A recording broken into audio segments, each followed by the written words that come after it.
सबसे पहले मूर्ति पूजा मनु के अंदर ही आई और हमारा इस्लाम भी ये कहता है कि सबसे पहले मूर्तियों की पूजा नूह अलैहिस्सलाम के ज़माने में आई। नूह अलैहिस्सलातु वस्सलाम के जो 5 बड़े बुज़ुर्ग थे नूह की कौम के, वद, सुआ, यगूस, यऊक, नस्र। नूह अलैहिस्सलाम के इंतकाल के बाद नूह की कौम ने इन 5 बड़े बुजुर्गों का बुत बनाया और उन्हीं के ज़रिए दुआएं करने लगे और उन्हीं को पूजने लगे। मूर्ति पूजा की शुरुआत वहाँ से होती है, ये हमारा इस्लाम कहता है और हिंदू धर्म भी यही कहता है कि मूर्ति पूजा मनु के दौर से चल रही है।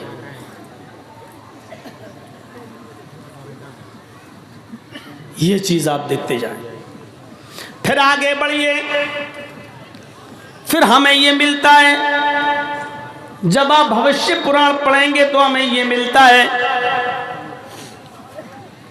कि शंकर जी की कोई औलाद नहीं होती थी, तो उन्होंने अपनी पत्नी को एक मंत्र दिया, पार्वती जी को।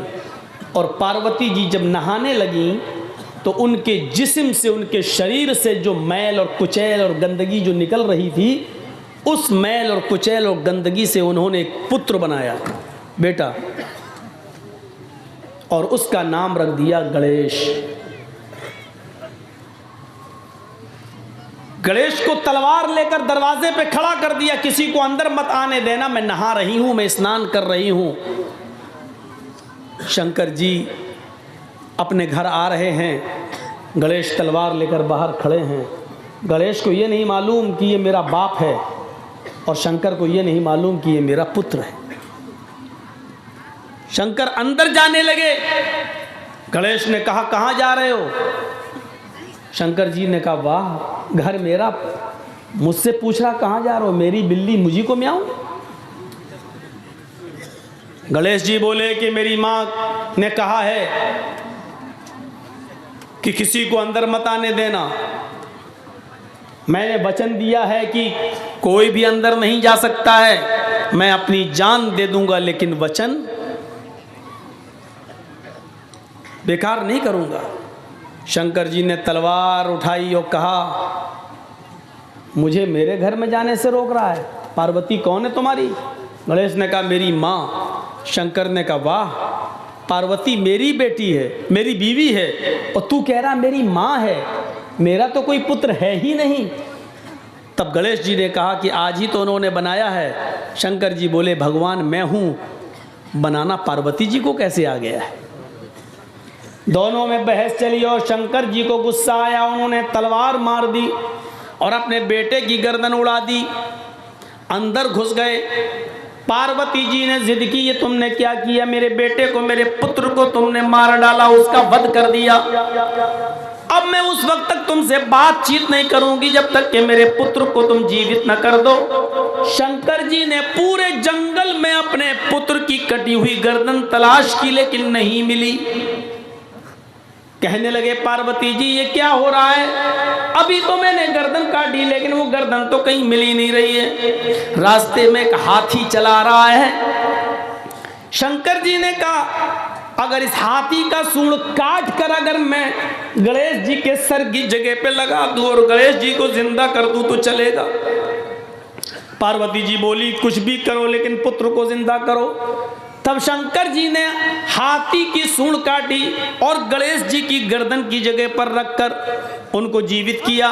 तब गणेश जी जिंदा हो गए। धूल की तह जम गई इस वाक़े पर। हमने बहुत ढूंढा, बहुत तलाश किया, इस किस्म का कोई वाक़या कुरान और हदीस के अंदर भी मिल जाए ताकि हम अपने हिंदू भाइयों को बता सकें कि देखो ये चीज़ हमारे यहाँ पर भी पाई जाती है। लेकिन हूबहू तो नहीं मिला, लेकिन उससे मिलता जुलता एक वाक़या मिल जाता है कि इब्राहीम अलैहिस्सलाम की सालों साल कोई औलाद पैदा नहीं हुई। वो दुआ मांगते थे, रब्बे हबली मिनस सालिहीन, अल्लाह मुझे सालेह बेटा दे, अल्लाह मुझे नेक बेटा दे। 99 साल की उम्र में 86 साल 86 साल की उम्र में अल्लाह ने उनकी दुआ सुनी और उनको एक बेटा दिया, नाम रखा इस्माइल। जब वो बेटा 13 साल का हो गया तो इब्राहिम अलैहिस्सलाम ने ख्वाब में देखा, सपने में, कि मैं अपने बेटे को ज़िबा कर रहा हूँ और अल्लाह मुझसे मेरे बेटे की कुर्बानी मांग रहा है। तब अपने बेटे से उसका इजहार किया, बेटा तैयार हो गया। हजरत इब्राहिम यूं कहते हैं अपने बेटे से, या बुनैया इन्नी अरा फिल मनामी अन्नी अज़बहुका फंजुर माज़ा तरा। मेरे लगते जिगर, मेरे बेटे, मैंने आज की रात ख्वाब देखा है कि मैं अपने हाथ से अपने बेटे को ज़िबा कर रहा हूँ, अपने बेटे को काट रहा हूँ। यानी अल्लाह मुझसे तुम्हारी कुर्बानी मांग रहा है, तुम्हारा क्या इरादा है? फंजुर माज़ा तरा, तुम्हारी राय क्या है? इस्माइल अलैहिस्सलाम ने फौरन जवाब दिया, या अबति फ़अल मा तुमर सतजिदुनी इंशाअल्लाहु मिनस साबिरीन। अब्बू जान, आपको आपके रब ने जो हुक्म दिया है उस काम को आप कर डालिए, इंशाअल्लाह आप सब्र करने वालों में से होंगे, इंशाअल्लाह आप सब्र करने वालों में से होंगे। तब इब्राहिम ने अपने बेटे इस्माइल को पेशानी के बल जमीन पर लिटा दिया और तेज छुरी बेटे की गर्दन पे चलाने लगे। लेकिन अल्लाह रब्बुल आलमीन का उधर हुक्म हुआ, बस नहीं, ऐ छुरी तू अपना काम नहीं करेगी। इब्राहिम अपना काम कर रहे हैं, छुरी को हुक्म हो गया तू चलेगी नहीं। आवाज आई, बस बंद करो इब्राहिम, कद सद्दक़्ता रुया इन्ना कज़ालिका नजज़िल मुहसिनीन। बस करो, तुमने अपने ख्वाब को सच्चा कर दिखाया और मैं नेक लोगों को इसी तरीके का बदला दिया करता हूँ। फिर अल्लाह ताला ने जन्नत से एक दुम्बा भेजा और वो इस्माइल की जगह पर दुम्बा ज़िबा कर दिया गया। मेरे भाइयों, यहाँ शंकर ने गणेश की गर्दन उड़ाई, यहाँ इब्राहिम ने इस्माइल की गर्दन पर छुरी चलाई। वहाँ गणेश कट गए, यहाँ इस्माइल कटे नहीं। वहाँ गणेश को जिंदा रखने के लिए हाथी काटा गया, यहाँ इस्माइल की जगह पर दुम्बा आया है। कितनी धूल जम गई किताबों पर और जमाने गुजरते गए।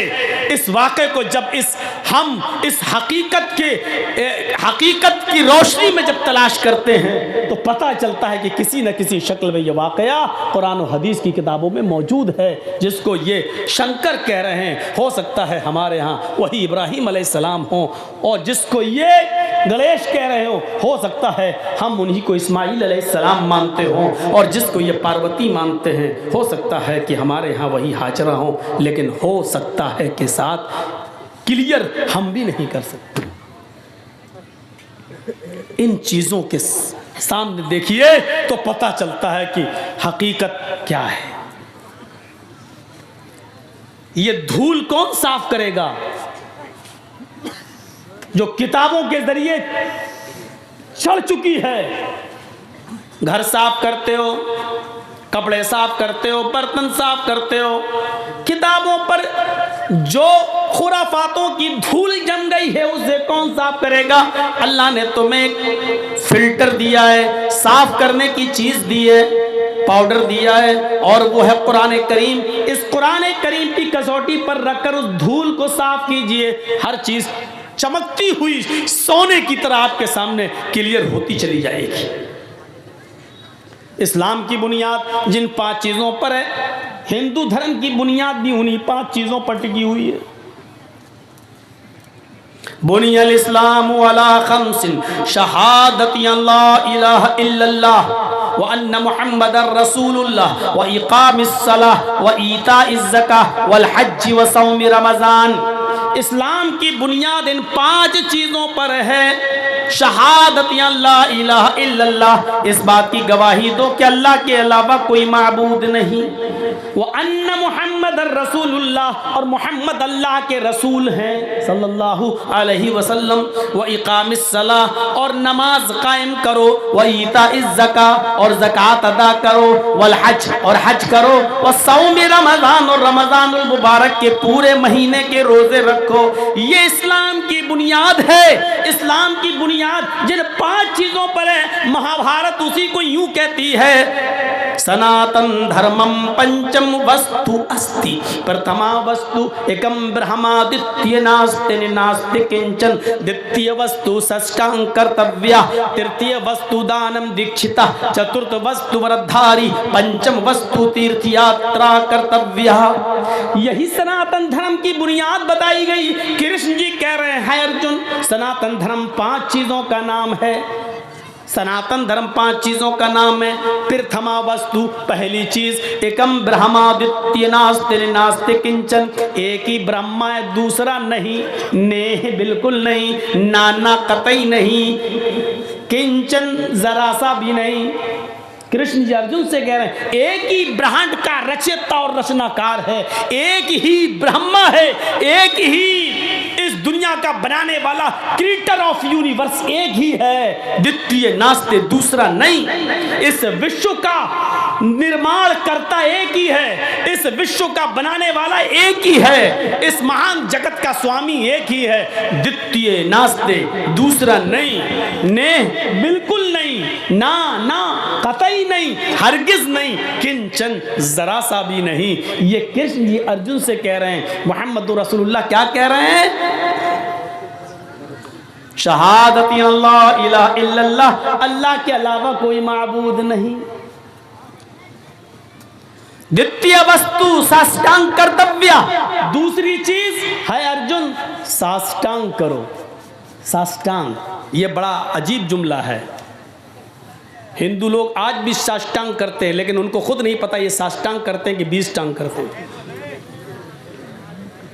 सा अष्ट अंग, इसको जब मिलाया जाएगा तो पढ़ा जाएगा साष्टांग। अष्ट के माना संस्कृत में होते हैं 8, सा अष्ट। अब मिलाइए तो पढ़ेंगे साष्ट, सा अष्ट यानी साष्ट, 8 के साथ, 8 के साथ अंग, सा अष्ट अंग, साष्टांग 8 अंगों के साथ धरती पर रखकर, 8 अंगों को धरती पर रखकर ईश्वर को प्रसन्न करो। 8 अंग जमीन पर रख के कोई बताए? 8 अंग सिर्फ सजदे में होंगे, बस कोई और दूसरी शक्ल है ही नहीं। सजदे में आप जाइए, माथा और नाक कितना है? 2 हाथ कितना? 4, और दोनों घुटना कितना हुआ? 6, और दोनों पैर 8। सा अष्ट अंग। कृष्ण जी कह रहे अर्जुन साष्टांग करो यानी सजदा करो, और खुल के कह दूं नमाज पढ़ो। पहली चीज, इस ब्रह्मांड का रचयिता और रचनाकार एक है, दूसरा नहीं, यानी एक ही अल्लाह इबादत के लायक है, दूसरा नहीं। दूसरी चीज साष्टांग, 8 अंग यानी सजदा करो। आज भी बड़े बड़े गंगा है, बनारस में आ जाइए, इलाहाबाद में आ जाइए, हरिद्वार चले जाइए, पंडित लोग साष्टांग करते, पूरा ऐसे लेट जाएंगे, पट। एक दो पंडितों से मैंने पूछा भी था ये क्या कर रहे हो? कहते साष्टांग। मैंने कहा साष्टांग है कि 20 टांग? अंग गिनो कितने हैं? तो कहने लगे फिर साष्टांग क्या हुआ? फिर मैंने बताया कि लहर तुम तो अपने जैसी कहोगे, हक बात तस्लीम कर लेना हर किसी के बस की बात नहीं है जो जल्दी कबूल कर ले। तुम अपनी मीनिंग से देखो, सा अष्टांग, साष्टांग का मतलब ही होता है 8 अंगों के साथ, और 8 अंग सिर्फ सजदे के अंदर होते हैं। तृतीय यहां क्या कहा? इकामिस सलाह, नमाज पढ़ो। तीसरी चीज इस्लाम ने क्या कही? ज़कात दो, व ईता इस ज़कात दो। और यहां कृष्ण जी क्या कह रहे अर्जुन? दानम दीक्षता, दान दो, दान खैरात करो। यहां ज़कात, वहां खैरात। चतुर्थ वस्तु व्रतधारी, चौथी चीज व्रत, उपास, रोजा। यहां चौथी चीज वसौमी रमजान, रमजान के पूरे महीने का रोजा। वल हज, यहां 5वीं चीज हज, वहां तीर्थ यात्रा कर्तव्य, तीर्थ यात्रा करो। किसी पवित्र शहर में गंगा जलेश्वर भवती, जहां गंगा का पवित्र जल मौजूद हो, ऐसे शहर में चले जाओ जहां गंगा का पवित्र जल मौजूद हो। हाँ, आगे का मतलब बड़ा अजीब है, वो समझना पड़ेगा। स्नान कर्तव्य, उसमें डुबकी लगाओ ताकि तुम्हारे पाप मिट जाएं। ये चीज समझने की है। कृष्ण जी कह रहे हैं पांचवी चीज तीर्थ यात्रा करो, यानी अपना शहर छोड़कर किसी पवित्र शहर चले जाओ। गंगा जलेश्वर भवती, जहां गंगा का पवित्र जल मौजूद हो। स्नानम कर्तव्य, उसमें स्नान कर लो। इसी वजह से हिंदू भाई गंगा में डुबकी लगाते हैं ताकि पाप मिट जाएं। चाहे कितने गुनाहगार हो, एक डुबकी लगाओ, पाप धुल गए। जबकि इसका मतलब यह है किसी ऐसे शहर में चले जाओ जहां गंगा का पवित्र जल मौजूद हो, जहां पानी ऐसा मौजूद हो, और उसमें डुबकी लगाने का मतलब यह कि उस शहर में चले जाओ, गंगा जल में पवित्र शहर में चले जाओ का मतलब यह है कि मक्के में चले जाओ, और डुबकी लगाने का मतलब यह है कि मक्के में दाखिल हो जाओ, यानी हज करो। हमारी हदीस कहती है, नबी अकरम ने फरमाया कि जब कोई हज के मैदान में, अरफात के मैदान में जब हाजी हज करता है और कहता लब्बैक लब्बैक अल्लाहुम्मा लब्बैक, तो गोया कि उसने अपने गुनाहों से अपने आप को पाक व साफ करा लिया है। फरिश्ता आवाज देता है, आए हाजी, आज तुझे अल्लाह ताला ने गुनाहों से बिल्कुल ऐसे पाक व साफ कर दिया जैसे तू अपनी माँ के पेट से आज ही पैदा हुआ है। धोबी की भट्टी में जिस तरह कपड़े का मेलू कुचैल साफ हो जाता है, उसी तरीके से तेरा भी, तेरे गुनाह सब मिट गए। अय हाजी, अपने शहर जाने के बाद, अपने मुल्क में जाने के बाद, अपने गुनाहों से फिर से अपनी जिंदगी को काला और सियाह न कर लेना। तो तीर्थ यात्रा का मतलब यह है कि हज कर लो, पवित्र शहर चले जाओ, वरना डुबकी लगाने से गुनाह माफ नहीं होते हैं। माफ करना, अगर डुबकी लगाने से गुनाह माफ होते और पाप मिटते तो वो फिल्म न बनती, और वो फिल्म में ये गाना नहीं बनता। अगर ये गाने में थोड़ी बहुत भी झूठ होता तो सेंसर बोर्ड उस गाने को पास नहीं करता। वो गाना आज तक चलता है, राम तेरी गंगा मैली हो गई, पापियों के पाप धोते धोते। राम की गंगा भी कभी मैली हो सकती है? नहीं। मतलब कहने वाले का ये था कि जब ठेका ले लिया, चाहे कितने गुनाह करो, गंगा में डुबकी मारो, पाप मिट जाएंगे। तो गंगाओं में इतने पाप हैं, जो आया गुनाह करके वो डुबकी लगा रहा है, वो तो गुनाह से मिट गया, लेकिन वो गुनाह गंगा में इतने भर गए हैं, अब जो भी डुबकी लगाएगा उसके गुनाह मिटेंगे नहीं, बल्कि जो गंगा में पाप है वो चढ़ेंगे और उसके ऊपर। आज तक ये गाना चलता है, बजता है, और इसको कोई निकाल नहीं सका। जबकि केंद्र में सरकार भी तुम्हारी है, पक्के राम के मानने वाले भी हैं, और गृह मंत्री जी भी तुम्हारे हैं। सुप्रीम कोर्ट के जज जब उनके अंडर में हैं, तो फिल्म भी दुनिया से ये गाना निकालने में उनको टाइम ही कितना लगेगा, लेकिन आज तक नहीं निकाल सके, क्योंकि इसमें सच्चाई है, इसमें सच्चाई। तो 5 चीजें जो हमारे यहाँ वही तुम्हारे यहाँ, और तौहीद पूछो मत। यचित्तियो यो पिम्मिम्मा नस्तस्मा देवी शोरी ऋषा। कोई जवाब है इस मंत्र का? यजुर्वेद का मंत्र है ये। यचित्ति, याचना के माना भीख मांगना, संस्कृत में यचित्ति इंपरेटिव सेंटेंस है, मांगो, यो उससे, यो इसमें इशारा बईद के लिए 2 बार आ रहा है यो। यचित्ति यो मांगो उससे, वही है देने वाला। देखिए, यचित्तियो यो मांगो उससे, वही है देने वाला। पिम्मिम्मा, वही तुम्हारी झोलियां भर सकता है, वही तुम्हें सब कुछ दे सकता है।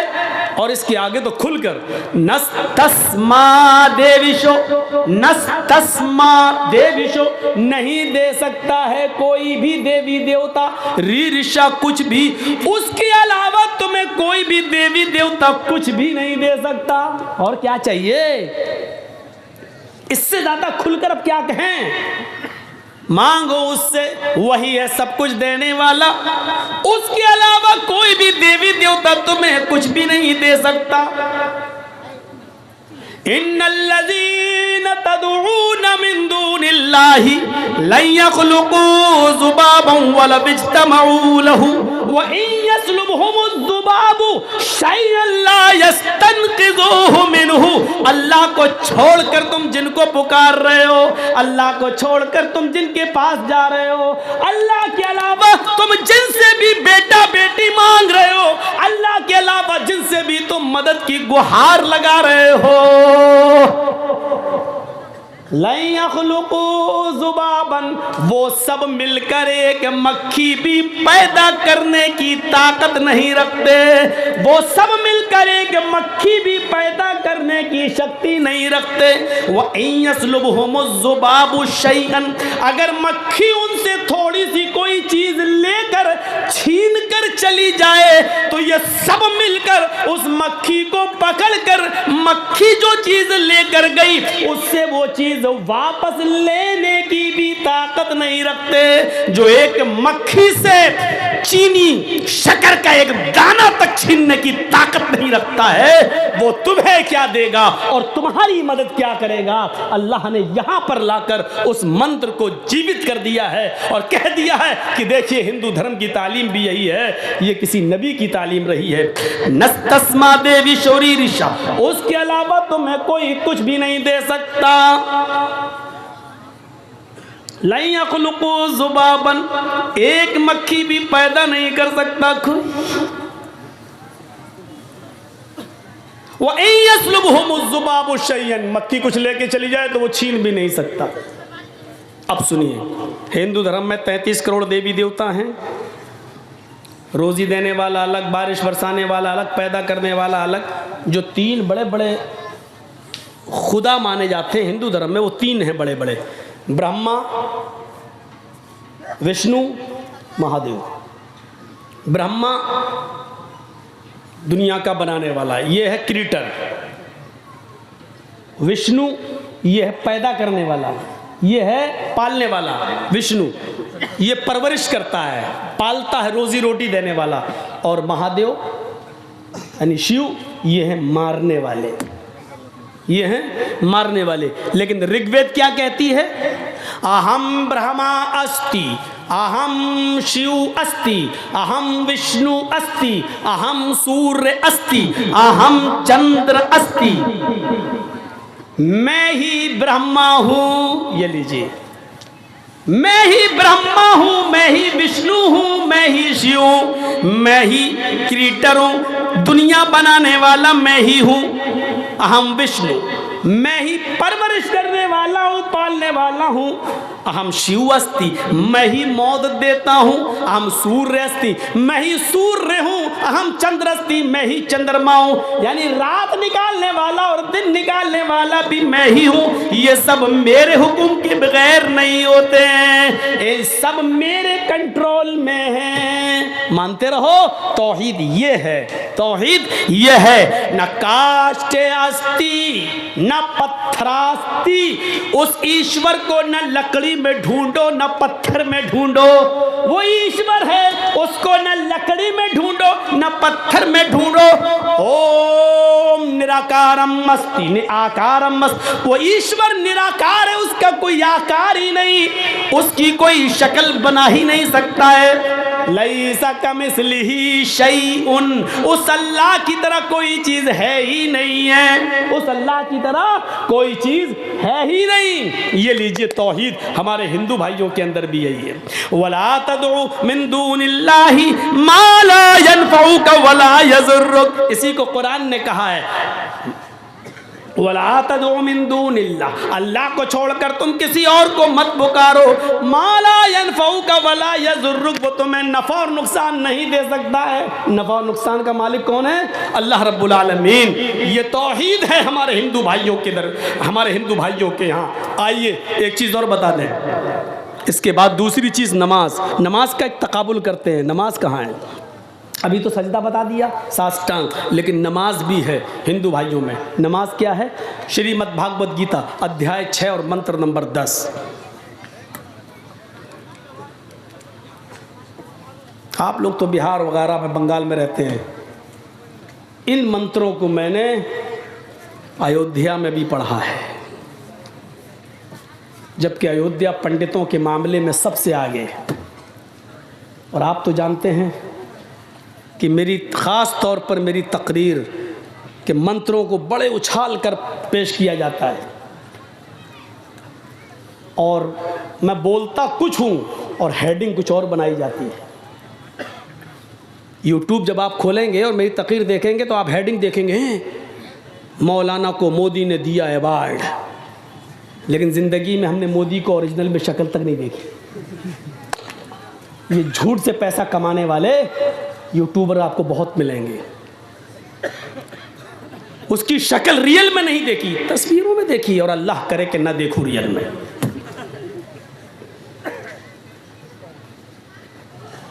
टीवी पे तो सभी देख लेते हैं, हमने भी देख ली, फोटो में देख लिया। कल देखा वो फेसबुक पे किसी ने डाला, फोटो डाला हुआ था, कुत्ता उसको नोच रहा था, और फिर नीचे डाल के उस पर पेशाब भी कर दिया था। ये कल की बात है, कल ही मेरे फेसबुक पे किसी ने डाला। तो वो होता चलता है, अब तस्वीर है, कुछ भी कर सकता है तस्वीर के साथ। कायनात में अगर तस्वीर कुशी से और तस्वीर से अगर कोई बचा है तो वो हस्ती है हमारे नबी जनाब मोहम्मद रसूलुल्लाह की। अगर आज नबी अकरम की तस्वीर होती तो ये दुश्मनान इस्लाम कितनी तौहीन करते। अगर आज अल्लाह के रसूल का फ़ोटो होता तो कितनी तौहीन करते, कैसे निकालते, कैसे कुत्तों के सामने डालते, कैसे खींचते। अल्लाह तेरा शुक्र है कि तूने हमारे नबी जनाब मोहम्मद रसूलुल्लाह सल्लल्लाहु अलैहि वसल्लम को दुश्मनान इस्लाम की इन भयानक चालों से तूने महफूज फरमाया। तो मेरे भाइयों, श्रीमद् भागवत गीता के अध्याय 6 और मंत्र नंबर 10 देखिए। योगी युज्जीत सततमात्मानम रहस्य स्थिता एकाकी अच्युताति मंजराशीर परिग्रह। इसमें पहला ही शब्द योगी आया है, लेकिन आप लोग यूपी वाला योगी मत समझना। ये श्रीमद् भागवत गीता वाला योगी है, और यूपी वाला योगी नहीं है, ढोंगी है। दोनों में फर्क है। योगी उज्जीत सततमात्मानम रहस्य स्थिता। ईश्वर की जब पूजा करो तो योगी बन जाओ। योगी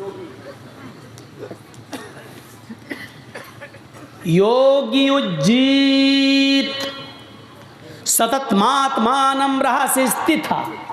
ईश्वर की जब पूजा करो तो पूरे शरीर का योग करो। पूरे शरीर का योग सिर्फ नमाज में होता है। देख लीजिए आप करके। हिंदू धर्म में क्या होता है? मूर्ति के सामने खड़े हुए ओम नमः शिवाय, सिर्फ गर्दन का योग हो रहा है बस, पूरे शरीर का नहीं। पूरे शरीर का योग अगर देखना है तो आओ नमाज में। देखिए ये हाथ हिल रहे हैं, अल्लाह अकबर। ये हाथों की एक्सरसाइज, पॉजिटिव रेजेस दौड़ रहे हैं। फिर आपकी गर्दन सजदे की जगह पर, सर्वाइकल का सबसे बेहतर इलाज। लेकिन ऐसा ना, ऐसे करेंगे आप नमाज़ पढ़ रहे हैं, घड़ी देखेंगे, इमाम साहब सूरह बकरा पढ़ना शुरू कर दिए, आप घड़ी देंगे कितनी लंबी सूरत पढ़ रहे हैं, तब नहीं। आप ऐसा अल्लाह अकबर। अब देखिए आप नीचे सजदे की जगह पर आप रहिए, 1 मिनट खड़े रहिए। ये गर्दन की एक्सरसाइज, सर्वाइकल का बेहतरीन इलाज। आर्थो स्पेशलिस्ट से पूछिए जो हड्डी के डॉक्टर हैं, ये इलाज। अल्लाह अकबर कहकर रुकू में जाइए, हड्डी, रीढ़ की हड्डी इतनी सीधी कर लो कमर कि पानी का भरा हुआ प्याला या बर्तन आपकी पीठ पर रखा जाए तो गिरे नहीं। इस तरह रुकू होना चाहिए, पीठ बिल्कुल ऐसी सीधी। ये रीढ़ की हड्डी की एक्सरसाइज, कमर की एक्सरसाइज। फिर सजदे में जब जाइए तो ब्लड सर्कुलेशन आपके दिमाग तक, ब्रेन हेमरेज नहीं होगा उस आदमी को जो 5 वक्त की नमाज पढ़ता है। क्यों? क्योंकि 5 वक्त इंसान जब सजदा करेगा तो सजदा एक ऐसी जगह, आप खड़े हैं, सर्कुलेशन ब्लड का दिमाग तक नहीं जा पा रहा है, या जो स्पीड आपके दिमाग को खून की चाहिए, खून की जो रगें हैं दिमाग की, वहाँ जो खून पहुँचना चाहिए जितना, हालत स्टैंडिंग में खड़े होने की हालत में नहीं पहुँच रहा। जब आप सजदा कर रहे हैं तो ब्लड का सर्कुलेशन आपकी दिमाग की नसों तक पहुँच रहा है। ये ब्रेन हेमरेज से आपको बचाता है और आपके दिमाग और भूल चूक की बीमारी से आपको दूर रखता है। ये पूरे शरीर का एक्सरसाइज सिर्फ नमाज के अंदर। योगी उज्जीत सततमात्मानम। है अर्जुन, जब ईश्वर की पूजा करो तो पूरे शरीर का योग कर लो, पूरे शरीर की एक्सरसाइज कर लो। सततमात्मानम, और इसको हमेशा पकड़े रहो, कभी मत छोड़ो। राह से स्थित, अगर एक भी टाइम छोड़ दिया तो तुम स्थित न रहोगे, कायम न रहोगे, धर्म पर जमे नहीं रहोगे। मन तरक सलात मुतअम्मिदन फक़द कफ़र, अगर कसदत जानबूझकर नमाज छोड़ी जिसने, उसने कुफ्र किया।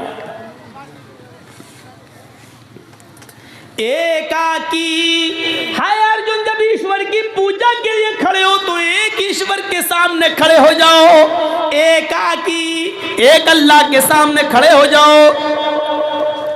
यच्चत्तात्मा, और अपनी आत्मा को उसी की तरफ लगा दो, पूरा दिमाग उसी की तरफ लगा दो। देखिए अल्लाह अकबर, पूरा दिमाग वही लगना चाहिए, ऐसे ऐसे नहीं।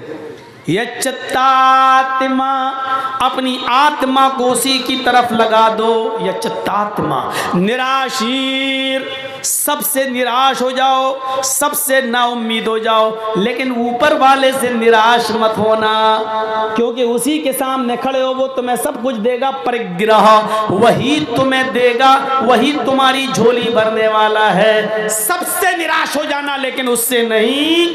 हृदय नमः, जब खड़े हो तो अपने हृदय, सीने पे हाथ रख लेना। हिंदू भाई यूँ रख लेते हैं, आपने देखा होगा ना, हृदय, ये सीने पे हाथ रखते हैं। ओम भूर्भुवः स्वः, सीने पे। हम लोग भी सीने पे रखते हैं, बहुत से लोग नमाज पढ़ते हैं तो नीचे भी रखते हैं, अपना अपना है, कर रहे हैं। ये दौर नहीं है किसी के ख़िलाफ़ बोलने का। इस वक्त हमें और आपको सबको एक प्लेटफार्म पे आने की ज़रूरत है। ये मौका नहीं है मसलकों के झगड़े में उलझने का।